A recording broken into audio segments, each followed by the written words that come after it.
Okay guys, we are at the Civic Online Reasoning, kind of like core curriculum setup here. These are the 3 questions that I previously covered in the video. Who's behind the information? What's the evidence? And what do others say?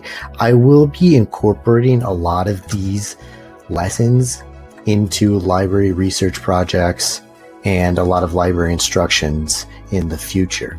So right now we're going to try to look at an example of an article on minimum wage, and we are going to approach this article asking the question, who is behind the information, and trying to determine if this is a reliable source of information. So I have the article right here, minimumwage.com. Okay, math, facts, and analysis, Denmark's. Maybe I'm doing, this is kind of an example that Civic Online Reasoning uses, so we're covering that. Now, typically when we get to a web page, we just jump right in, start reading, but with asking the question, who is behind the information, you want to figure out, the author's perspective, how much expertise they have on minimum wage, why they're presenting the information, and all this goes into deciding whether an article is reliable. So before reading, I'm going to stop and I'm going to try to answer the most pressing question, which is who's behind the information, who's saying it, and what website am I on? Okay, so I see that it's minimumwage.com. So I need to find out about minimumwage.com website. Right? We need to know a little bit more information about this organization. We don't really get it from the page itself. So let's click on the About page. It's a typical thing that you can do is to find out more information. You can click on the About page. So we navigate here, and we see Minimum Wage is a project of the Employment Policies Institute, founded in 1991. EPI is a nonprofit research organization dedicated to studying public policy issues surrounding employment growth. In particular, EPI focuses on issues that affect entry-level employment. Okay, so we could look at that. So now we wanted to start employing some strategies of lateral reading. This is where we get off of the page that we're on and look at other things. So what we want to look at is, it says that it's nonprofit, nonpartisan, nonprofit, and there's research being done. But one thing you should consider about an about page is that they're often the people behind the minimum wage website are the ones writing it. So would you say something bad about yourself or your company if you're writing an about page? You probably wouldn't do that. So now we need to go outside of the website. This is where we're doing our lateral reading. We're going to find out more about Employment Policies Institute, EPI. So we'll open up a new tab and search in our browser for Employment Policies Institute.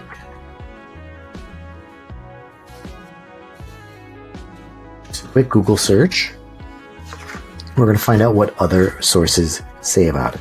So we open up our new tab. This is the lateral reading where we're going, not just going vertically on the page here, vertical reading, but we're moving over, tabbing out, and looking here.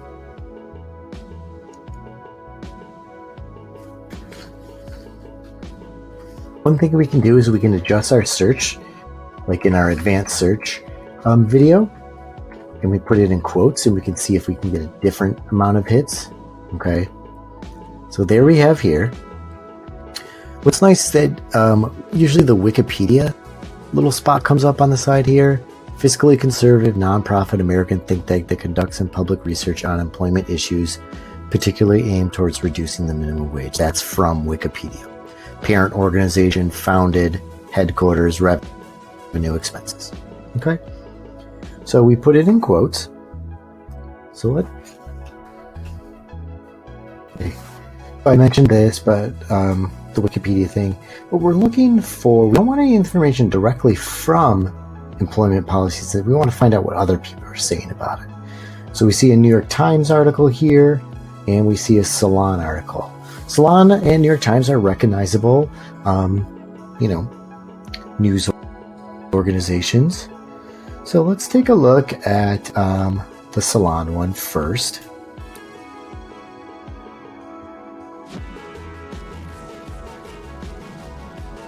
Okay, so the media fell for the propagandist Respectful Sounding Employment Policies Institute. So as we look down, we're just trying to skim for a little bit of information, and we see here that, in an op-ed he wrote he was listed as EPI's research director, but with the notation that EPI receives funding from restaurants among other sources. Okay.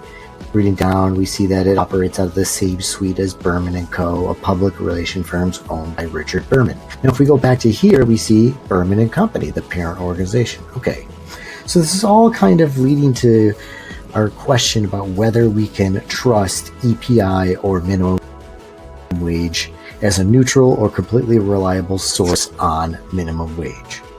Now, we can explore further. We can go into another tab and search for Richard Berman. See what we can come up that way as another, again, reading laterally. So we see it here, a lawyer, public relations executive, and former lobbyist. Okay, we can see things like that. Center for Consumer Freedom, Center for Union Facts and Employee Policies Institute. We can even go back to our original search and find another article from the New York Times, another well-known news source that we can find reliable information from. So we don't just get everything from that single source from the Salon. We can tab over, reading for another way. So fight over minimum wage illustrates web of industry time. Okay, we see there's another article, Employment Policies Institute. Just go down. Or again, working in opaque ways to shape hot button political debates, like the one surrounding minimum wage through organization with benign sounding names that can mask intentions of their deep-pocketed patrons. Okay, so on the recap, here's what we did. We started with this article, but we weren't sure about, before we read anything from it. We went to the About page, learned what they are about. It's one of the first places you go, but you have to take into consideration that they are the ones writing the About page. So then we read laterally, opened up a new tab about Employment Policies Institute. We read a little bit about them from Wikipedia over here, looked at the Salon article with the headline, Corporate America. America's new scam industry PR firm poses as think tank. We went over to the New York Times as well, and did a Google search on Richard Berman. So that's the example of how we read laterally to investigate information from a website and evaluate it for our research needs.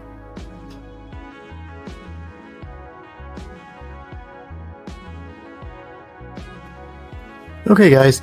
Let's try a little bit of lateral reading technique with our own Google search. The example that I've been working with throughout all these research videos during the Research Basics video series. So let's just do our little search. I've already got it done. I've already done it a bunch of times. So there's our basic keyword search. So let's do our Holocaust and anti-Semitism and Europe. And here's our results. What we can do is we'll just look over the results. There's a Wikipedia article, a CNN one, but maybe we want to use the first result here. Why did you use history of anti-Semitism? Let's click on this. We see the website there, ushmm.org. So we can look here. Okay, we see it's the United States Holocaust Memorial Museum. So let's do a little bit of lateral reading and find out more about the United States Holocaust Memorial Museum. Open up a new tab, type in United States Holocaust Memorial Museum.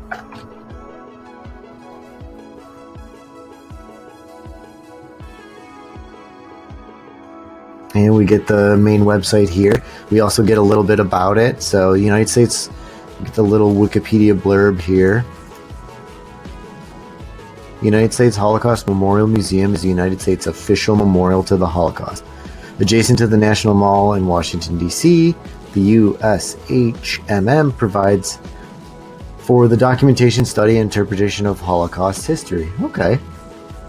So that sounds pretty good. So I think we can take that article here as legitimate to our research and relevant to our topic. It looks like it is a film with the discussion questions and a little transcript of everything. So that's good.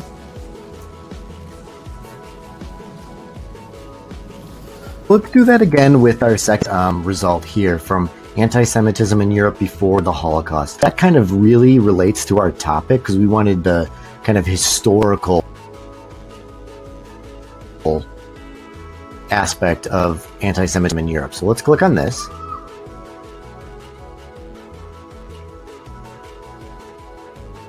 And it takes us to journals.sage.pub. So this is like a journal. So you can do lateral reading with journals. Say something you found in a database or something you found in Google. So the lateral, the technique we're going to use here, the lateral reading technique, is we're going to find out more information about the journal itself. So this is International Political Science Review. So let's do a lateral reading technique for this journal. Open up a new tab, go back, International Political Science Review. So National Political Science Review. And we can see here, International Political Science Review is a peer-reviewed journal, so that's typically good.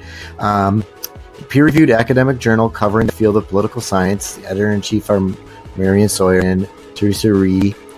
Wikipedia impact factor. This is something I've talked about in certain classes, but a journal impact factor is an old way to quickly identify a journal's quote-unquote impact, how people are using it. So if any number above 1 is typically good. So 1.3 is not bad. Maybe not a lot of people are using it, but it should still be okay for us to use this as it relates to our topic of anti-Semitism in Europe. Another thing that we could do is we could look up the authors here and find out more about William Burstein.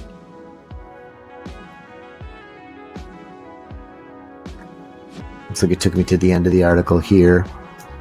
See if I can highlight it. Can't highlight it, but let's do a search for William Burstein. See if that works. William I. Burstein. William I.